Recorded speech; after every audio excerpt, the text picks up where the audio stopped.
नमस्कार दोस्तों, stock market studies में फिर से एक बार आपको बहुत-बहुत स्वागत है। तो आज मैं आपके सामने फिर से कुछ इम्पोर्टेंस कंपनी के अपडेट्स लेके आया हूँ और जितने सारे कंपनीज के बारे में डिस्कशन करूँगा, वो सारे कंपनीज के शानदार तरीके से टेक्निकली चार्ट पैटर्न्स भी बना है, जो टेक्निकली चार्ट पैटर्न्स को यूज़ करके आप स्विंग ट्रेडिंग्स कर सकते हैं और मतलब स्विंग ट्रेडिंग्स को सीख कर काम कर सकते हैं।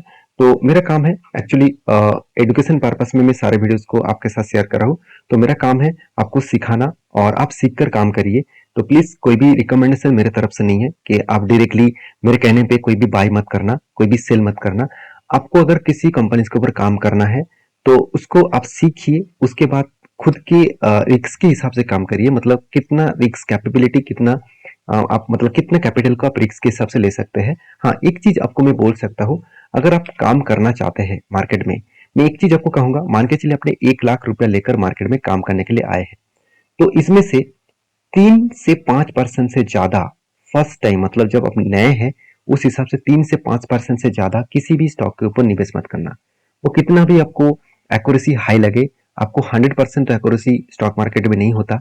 तो आपको आप अगर सोच रहे हैं कि 100% गारंटी है कि कोई स्टॉक आपको 100% रिटर्न देंगे और वो भी 30% के आसपास, ऐसे आप सोच रहे हैं, तो कभी भी उस कंपनी के ऊपर भी 5% से ज़्यादा निवेश मत करना। हाँ, अगर आपका एक्सपीरियंस है तो आप 10% तक होल्ड कर मतलब इन्वेस्टमेंट कर सकते हैं।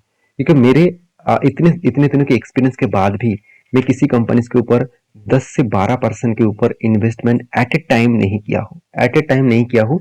हाँ, एक बार 15% तक होल्डिंग हो गया था। क्यों? क्योंकि 10% मैंने होल्डिंग किया, उसके बाद जब करेक्शन हुआ तो मैंने एवरेज किया और भी 5%, तो टोटल 15% हो गया था। तो उसकी उससे ज़्यादा आज तक मैंने किसी भी कंपनीज के ऊपर होल्डिंग नहीं किया। तो इसीलिए मैं कहूँगा, सारे चीज़ों को इस तरीके से करेंगे तो आपको शेयर जो है वो डाइवर्सिफिकेशन रहेंगे। तो आपको लॉसेस होगा तो 1-2 कंपनी के ऊपर होगा और प्रॉफिट होगा तो 10 से 12 कंपनी के ऊपर होगा। तो अल्टीमेटली आपका प्रॉफिट मतलब पोर्टफोलियो प्रॉफिट में ही रहेगा। तो कंपनीज के बारे में डिस्कशन करूँ तो उससे पहले चैनल को सब्सक्राइब कर लीजिए और टेलीग्राम को भी ज्वाइन कर सकते हैं। सारे अपडेट्स मैं टेलीग्राम में अपडेट देता हूँ, तो जाकर अभी ज्वाइन करिए। तो फर्स्ट जो कंपनी जिसके बारे में डिस्कस करूँ उसका नाम है वीवीएल, वरुण बेवरेजेस लिमिटेड है। तो इस कंपनी के बारे में जितना चर्चा करूँ उतना कम है। इस कंपनी को जब 50,000 का मार्केट कैप था तब से लेकर इस कंपनी के ऊपर स्टडी कर रहा हूँ और तब से लेकर आज इस कंपनी का मार्केट कैप कितना बन चुके हैं, 1,17,000 करोड़ के आसपास, ऑलमोस्ट 2x हो चुके हैं और मेरा फंड भी इस कंपनी ने 2x को भी कर दिया है। क्योंकि इस कंपनी में जिस तरीके से ग्रोथ किया और जिस तरीके से कंपनी ने ट्रेड दिया, जितनी जितनी बार ट्रेड इस कंपनी ने दिए उतनी बार मैंने ट्रेड लिया और एक अच्छा खासा ट्रेड टारगेट भी हुआ है। आप मेरा पुराना सब्सक्राइबर है तो आपको पता है कि इस कंपनी के ऊपर कितनी बार मैंने आपको ट्रेड मेंशन किया था। सब कुछ एजुकेशन पर्पस में ही है। मेरे तरफ से कोई भी रिकमेंडेशन कभी नहीं होता और कभी नहीं रहेगा। अगर आपको काम करना है तो आपको सीख कर काम करना पड़ेगा। तो देखिए, कंपनी की जो पी रेशियो है वो कितना है, 62 के आसपास है और आरओसी कितना है, आरओसी आरओई बेस्ट लेवल इसमें देखने को मिला है और कंपनी अच्छा खासा इनकम भी किए। मान लेता हूँ कंपनी के पास थोड़ा सा कर्जा है और इस कर्जा की ज्यादा कितना है, कुछ ज़्यादा नहीं है, 0.50 के नीचे होता तो बेस्ट माना जाता। फिर भी यहाँ पे 0.57 है तो इसको कंसिडर आप कर सकते हैं। क्योंकि जो कंपनी की इतना शानदार प्रॉफिट जो हुआ है, अगर क्वार्टरली डेटा दिखा दो तो कंपनी कंटिन्यूसली खुद का सेल्स को इंक्रीज करते चला गया और पिछले सालों की तुलना से इस बार हाईएस्ट सेल्स जनरेट किए और उसके साथ साथ कंपनी हाईएस्ट प्रॉफिट भी जनरेट किए, 800 करोड़ से बढ़ के हो चुके 1000 करोड़ के आसपास। तो यहाँ पे एक पॉसिबिलिटी, एक पॉजिटिविटी तो देखने को मिला है ना। तो इस हिसाब से इस कंपनी के ऊपर एक स्ट्रेंथ बनता हुआ देखने को मिला है। अगर इसी चीज को मैं एज ए बैलेंस शीट के बारे में बात करूं तो रिजर्व कंटिन्यूसली, शेयर कैपिटल बढ़ता चला गया, रिजर्व भी बढ़ते चले गए और कंपनी का बोरिंग्स वो भी देखिए 2000 करोड़ से बढ़ के हो चुके 3700 करोड़ के आसपास। तो यहाँ पे एक हायर लेवल्स में ग्रोथ देखने को मिला है और उस हिसाब से देखा जाए तो कंपनीज के जो इन्वेस्टर है, प्रोमोटर से लेकर एफएसडीएस पब्लिक, हर किसी के पास इस कंपनी की हिस्सेदारी है। एक पॉइंट मुझे अच्छा लगा, वो पॉइंट्स मैं आपके साथ शेयर करूंगा। वो है कंपनी का ट्रेड रिसीवेबल। अब ध्यान से देखना, कंपनी को इतने दिनों तक मतलब आज तक कंपनी को इतना बड़ा प्रोजेक्ट नहीं मिला जो इस बार मिला है। पिछले बार 300 करोड़ का प्रोजेक्ट मिला था, इस बार वो डबल हो चुके हैं, करीबन 600 करोड़। तो इसका मतलब इस प्रोजेक्ट कंपनी को कंटिन्यूसली मिलते जा रहा है, तो इसका मतलब कंपनी में ग्रोथ होने का चांसेस और भी ज्यादा है। क्योंकि कंपनी को प्रोजेक्ट मिला, उसको वो वो कंप्लीट करेंगे तो उसके लिए सेल्स ग्रोथ होगा, उसके बाद कंपनी का प्रॉफिट ग्रोथ होगा, तो कंपनी का भी ग्रोथ होगा। तो ये चीज आप जरूर सोचिए कि कंपनी के अपकमिंग कुछ ईयर्स में अच्छा खासा ग्रोथ होने का चांसेस है। और वीबीएल का जो बिजनेस है वो कुछ सीजनेबल बिजनेस होता है, क्योंकि इसका जो बिजनेस है वो एक्चुअली कोल्ड ड्रिंक्स के ऊपर है। जो पेप्सी का जो ब्रांड है, आप सभी जानते हैं पेप्सी का जो इतने सारे ब्रांड्स हैं, पेप्सी को है, माउंटेन ड्यू है, साथ ही साथ स्टिंग है, तो इस साथ ही साथ सेवन अप है। इस तरीके से प्रोडक्ट कंपनी बनाते हैं। उसके साथ जो कुरकुरे, लेज हम लोग खाते हैं, वो भी इसी का ही ब्रांड है। तो इस प्रोडक्ट के हिसाब से कंपनी काम करता है।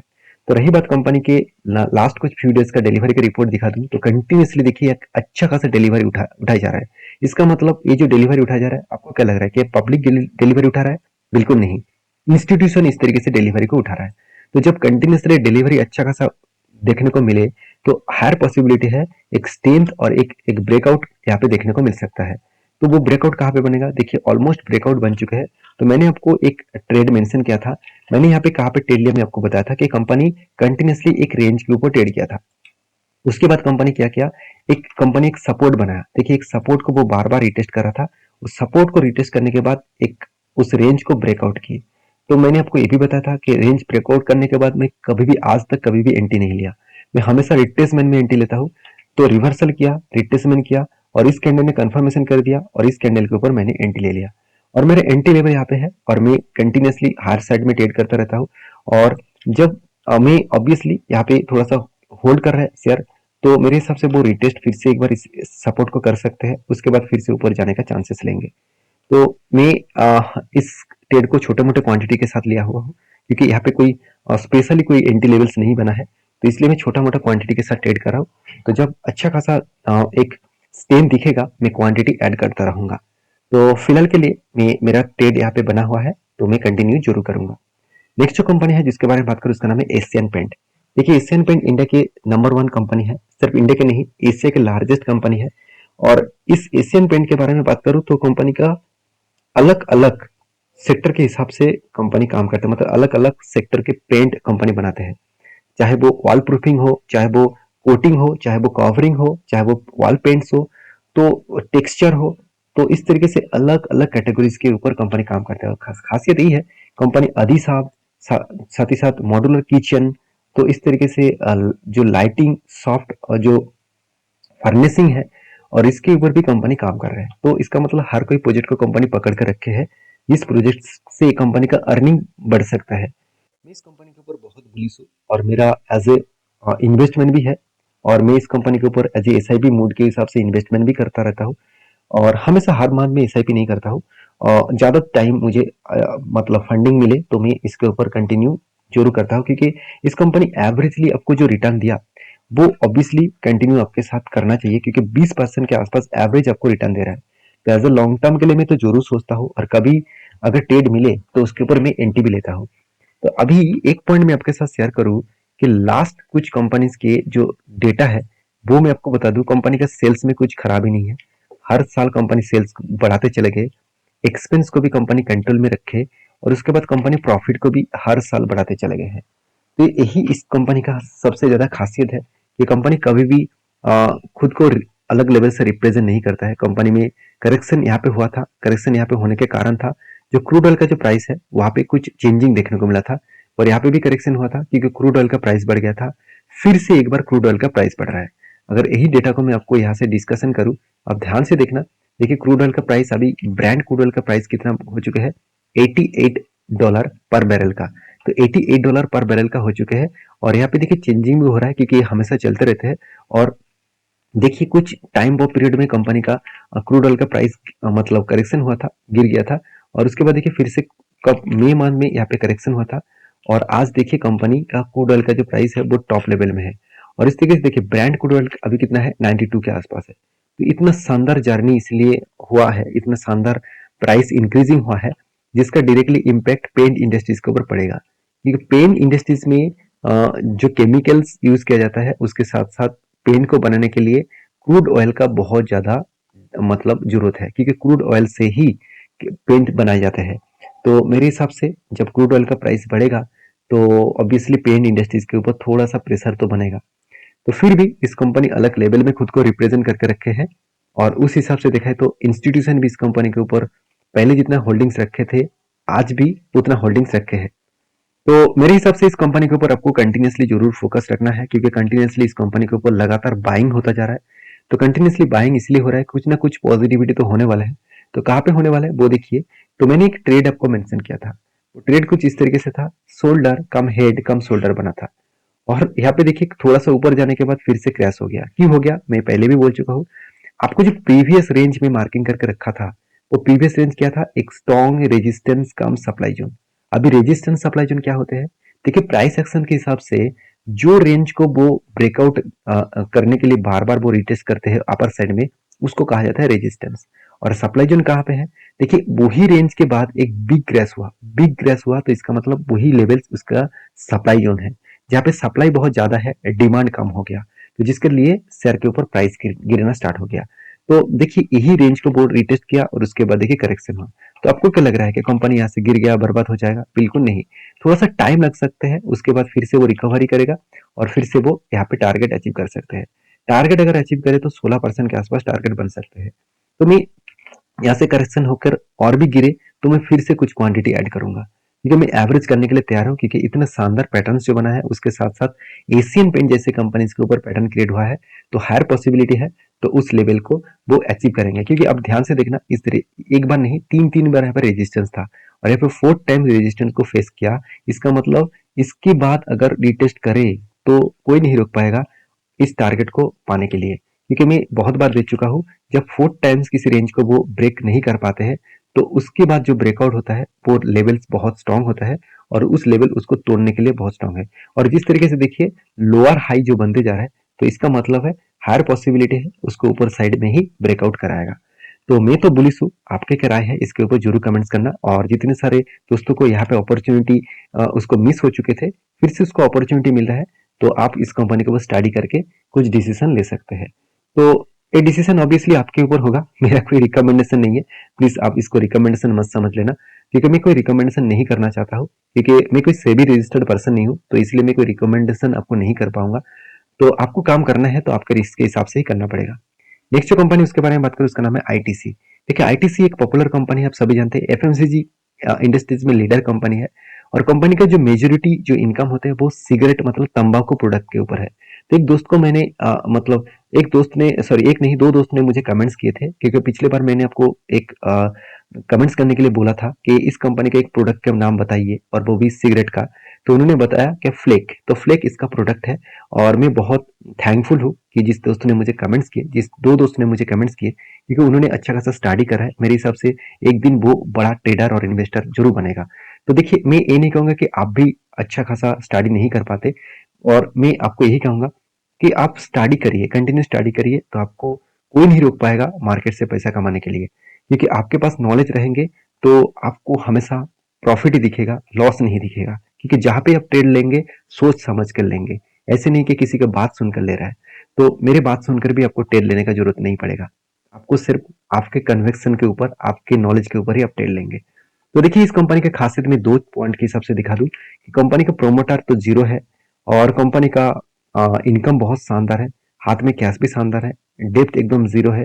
कंपनी का मार्केट कैप के बारे में बात करें तो 5.5 लाख करोड़ का मार्केट कैप है। देखिए आईटीसी ने बहुत दिनों तक इन्वेस्टर को तड़पाया, बहुत दिनों तक एक ही रेंज के ऊपर काम किया, और बहुत सारे लोग तो हाल ही छोड़ दिया था कि इस कंपनी प्रॉफिट नहीं देगा। और आज कहाँ पे है, 500 पे है।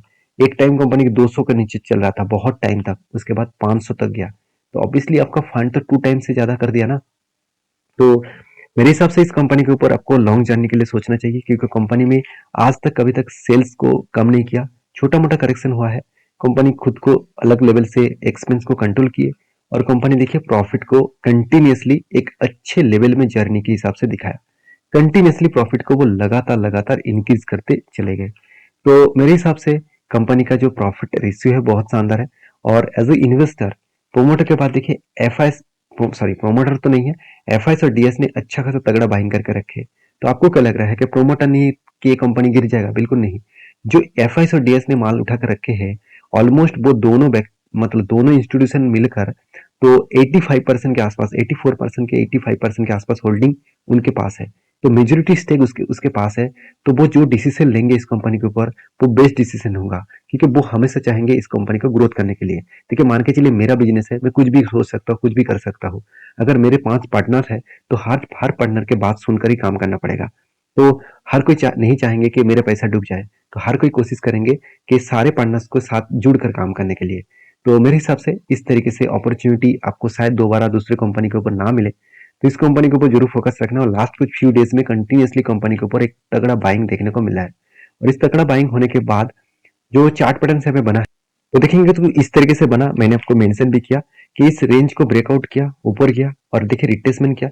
और मैं इस कैंडल के ऊपर अगर कोई भी ग्रीन कैंडल क्लोजिंग दे तो मैं जरूर एंट्री लूंगा। आप कहेंगे सर क्यों? क्योंकि देखिए, वही रेंज को वो रिटेस्ट करके ब्रेकआउट किए थे और वही रेंज को वो ब्रेकआउट करने के लिए तैयार हो रहा है। इसका मतलब एक हायर पॉसिबिलिटी है, एक ब्रेकआउट बनेगा, उसके साथ एक छोटा सा शोल्डर कम हेड कम शोल्डर भी बन चुके हैं। तो इस हिसाब से एक ब्रेकआउट होने के बाद एक एंट्री बनेगा, छोटा सा टारगेट रहेगा। ऑब्वियसली मैं इस हायर लेवल तक टारगेट रखूंगा। तो जब ब्रेकआउट होगा तो मैं आपके साथ जरूर शेयर करूंगा। तो फिलहाल के लिए कोई एंट्री लेवल्स नहीं बना है, तो इसके लिए आपको इंतजार करना पड़ेगा। तो नेक्स्ट जो कंपनी जिसके बारे में बात करूं, उसका नाम है पावर फाइनेंस कंपनी। इस कंपनी तो सारे हद पार कर दिया, क्योंकि इस कंपनी के ऊपर लोग निवेश इसीलिए करते थे, इंस्टीट्यूशन। और मैं भी इस कंपनी के ऊपर निवेश करके रखा हूँ एज ए लॉन्ग टर्म के लिए, क्योंकि इस कंपनी अच्छे खासा डिविडेंड पे आउट देते हैं। 4.5% के आसपास डिविडेंड पे आउट है। और उसके बाद कंपनी जो इस बार धमाका दिया, वो तो देखने वाला बात है, क्योंकि कंपनी ने जो रिटर्न जनरेट करके दिया, देखिए, एक साल में 150%, 3 साल में 48%, 5 साल में 29%, 10 साल में 16%। मैं 5 साल 10 साल को छोड़ ही देता हूँ, एक साल में कंपनी 150% के आसपास रिटर्न दिया। क्यों रिटर्न दिया? कंपनी के ऊपर एक धमाका परफॉर्मेंस इसीलिए हुआ क्योंकि पावर फाइनेंस कंपनी जो है वो पावर सेक्टर के ऊपर, मतलब पावर सेक्टर के ऊपर जो फाइनेंस के ऊपर काम करते हैं, वो सारे फाइनेंस इसी कंपनी प्रोवाइड करते हैं। और इस कंपनी गवर्नमेंट कंपनी है, क्योंकि इस कंपनी के ऊपर इन एज ए प्रोमोटर के पास 55% का होल्डिंग्स है। वो कौन है? प्रेसिडेंट ऑफ इंडिया, मतलब गवर्नमेंट के पास ही इस कंपनी का होल्डिंग्स है। आप जाकर देख सकते हैं। और इस कंपनी ने एक बहुत बड़ा अनाउंसमेंट किया। वो अनाउंसमेंट क्या है? कंपनी बोनस देने का अनाउंसमेंट किया। हर 4 शेयर में 1 शेयर बोनस देने वाला है। और वो बोनस आपको मिल चुके हैं। पिछले दिनों में ही बोनस का लास्ट डेट था। तो अगर आपको बोनस मिला है तो मुझे जरूर कमेंट्स करके बताना। और हाँ, आपके डीमैट अकाउंट में ट्रांसफर होने के लिए कुछ दिन लगेगा। और डीमैट अकाउंट में शायद 1 हफ्ता लग सकते हैं आपके डीमैट अकाउंट में ट्रांसफर होने के लिए। तो इस कंपनी का शेयर आपके पास है कि नहीं है, मुझे जरूर कमेंट्स करके बताना। तो वीडियो अगर अच्छा लगे तो प्लीज लाइक करना, दोस्तों के साथ शेयर भी करना और चैनल को सब्सक्राइब भी करना। और हाँ, अभी तक अपने डीमैट अकाउंट ओपन नहीं किए तो आप नीचे मेरे लिंक से अकाउंट ओपन कर सकते हैं। अगर लिंक से अकाउंट ओपन करें तो आपको एक्स्ट्रा बेनिफिट के हिसाब से एक्स्ट्रा बेनिफिट ऑब्वियसली मेरे तरफ से मिलेगा। तो मिलते हैं नेक्स्ट वीडियो में, तब तक के लिए अच्छे से रहिए, अपने ख्याल रखिए। धन्यवाद।